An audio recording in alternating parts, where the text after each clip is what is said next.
know there are many staff of IEBC here. I'm told they have their own program. So I'll go straight to read the tributes from the Commission. We are gathered here today to bid farewell to Daniel Musyoka, our senior election officer and our constituency returning officer who was found murdered on 15th of August 2022, just 6 days after the 9th August general elections. Musyoka, as we fondly knew him, had successfully conducted elections in the Bakassi East, a station that he had served from April 2022. Before his last tour of duty, Mr. Musyoka had served at the IEBC for 10 years, having first been appointed as Constituent Election Coordinator for Kilome constituency in 2010. He was later transferred to North Hor in 2013, Machakos Town in 2015, and Kajiado South in 2017. The IEBC family mourns a distinguished, capable, and competent officer. Mr. Musyoka was a very effective and professional election official, an amiable gentleman, a family man, and notably an outstanding patriot who has paid the ultimate price in the course of executing a key national duty. The IEBC and the country have lost a huge resource in a man who had become a highly dependable electoral manager. In the first half of the last century, Ernest Hemingway wrote a novel titled For Whom the Bell Tolls. It is a sad tragedy that in this country, the answer to this question seems to be that the bell tolls for the election officer of the IEBC every 5 years. I ask and I wonder, why must an election officer be murdered after every general election? Whose gods do we anger by performing our sacred constitutional duty? Which earthly deities do our good deeds and duties so grievously offend? 5 years ago, we lost our ICT manager, Chris Musando. A week ago, we have lost our returning officer, Daniel Musyoka, who now lays before us and the nation. Their only crime is that they serve this nation diligently and honestly from their workstations at the IEBC. Is Kenya's political rivalry and brinkmanship worth the life of good men like Musyoka and Musando before him? My fellow countrymen and women, we cannot continue like this. We cannot make working for IEBC a death sentence, a place where honest professionals will shun. Our job is to prepare a register of voters, not to prepare a register of our murdered staff members.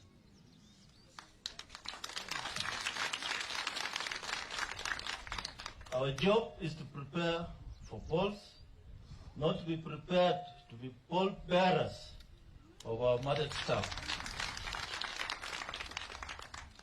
It defies logic that with the sophistry and technological capabilities that criminal agencies have, they have not been able to resolve these mysterious murders of our staff.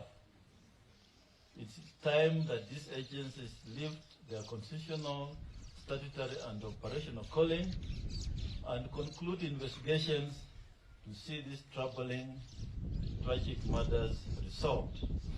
For as long as these murders remain unsolved, they will not only create an environment and culture of intimidation, but it also embolden the impunity of the perpetrators of these heinous acts.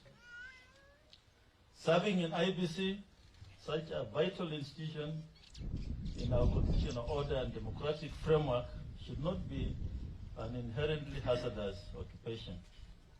If the staff and the independence of Kenya's institutions and commissions are not vehemently protected, the institutions will increasingly attract honest and talented men and women of integrity, which will have disastrous consequences to our democracy.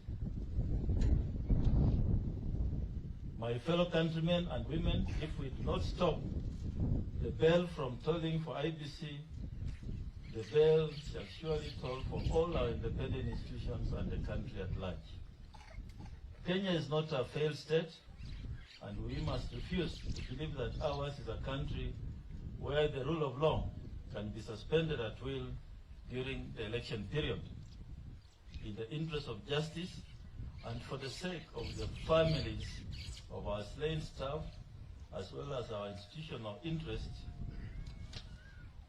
as IEBC, we demand a comprehensive statement of the state of investigations of these murders.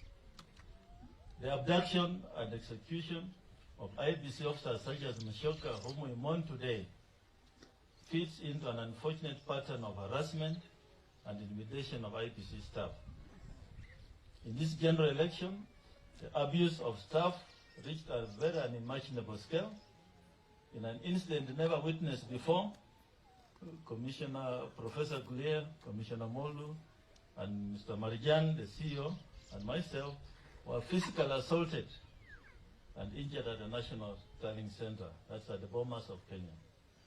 These shameless attacks, amounting to election offenses, were perpetrated by, among others, persons regarded as national leaders in the full view of the whole nation and the whole world. To date, no one has been arrested for crimes committed against senior constitutional office holders seen live on national television.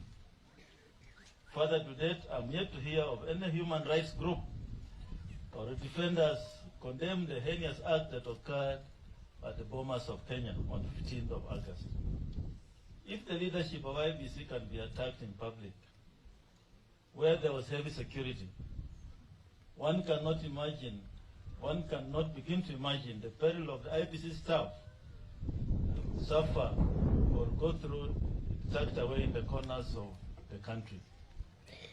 I call upon the Inspector General of Police, the Director of Criminal Investigations, and the Director of Public Prosecutions to move with speed to investigate and charge the perpetrators of these election offenses, which were geared towards subverting the will of the Kenyan people. IEBC staff have suffered physical body attacks, threats to their persons and families, intimidation, and lawful arrests that can only be termed as abductions. In Eldas constituency, a presiding officer, Mr. Mohammed Kanyare, was shot by assailants, leading to amputation of his leg. Kanyare is still in hospital, and we wish him a quick recovery as we take solace in the fact that his life was spared. It must not be lost to the nation the litany of woes that some members of the IEBC and staff have had to suffer in the course of their duties. We have been subjected to extremely negative ethnic profiling, irascible and unrelenting cyberbullying in the social media, including the creation of phantom and fake social media accounts of returning officers. We have suffered incessant verbal abuse and harassment from some politicians and their henchmen. We have faced blunt attacks and at polling stations, tallying centers, where lives and limbs have been lost. My fellow countrymen and women, this scorched earth mentality to electoral processes that is perpetrated by leaders does not sit with the aim to sound a democratic practice and order. It gravely offends common human decency. It deeply undermines our sense of humanity and self-respect. It's wrong. It is shameful. It must stop. Elections are not and should not be war. They are merely a democratic device for choosing our leaders. I wish to most sincerely thank from the bottom of my heart and from the Commission, brave members and staff of the Commission who gallantly defend democracy in the face of adversity. Men and women who choose to still march on for liberty when turning back was a more comfortable and safer option. Those who stood up for virtue, even as they were tempted by corrupt individuals masquerading as leaders. I salute the commissioners and staff who exhibited uncommon valor when our ideals as a commission were put to test. For the sake of our country, we must continue to hold the line. For this is the true price of freedom and liberty. And if anyone thinks that the IEBC will cut and run, they are mistaken. We are acutely aware of our constitutional mandate and the oath of office that we have subscribed to and pledged to discharge to the best of our abilities. To the family of Daniel, Mrs. Tabitha Mbolo, the young children Prudence and Isaac, parents Mr. and Mrs. Musyoka and Zuki, and the entire family, on behalf of my family and on behalf of the entire IEBC family, there are no words that can diminish the loss that you feel. But please receive my deepest condolences and those of the Commission, and take comfort that Musyoka died defending its ideals of independence and impartiality while serving this country to the best of his abilities. Indeed, your husband, your father, your son, your brother died a hero.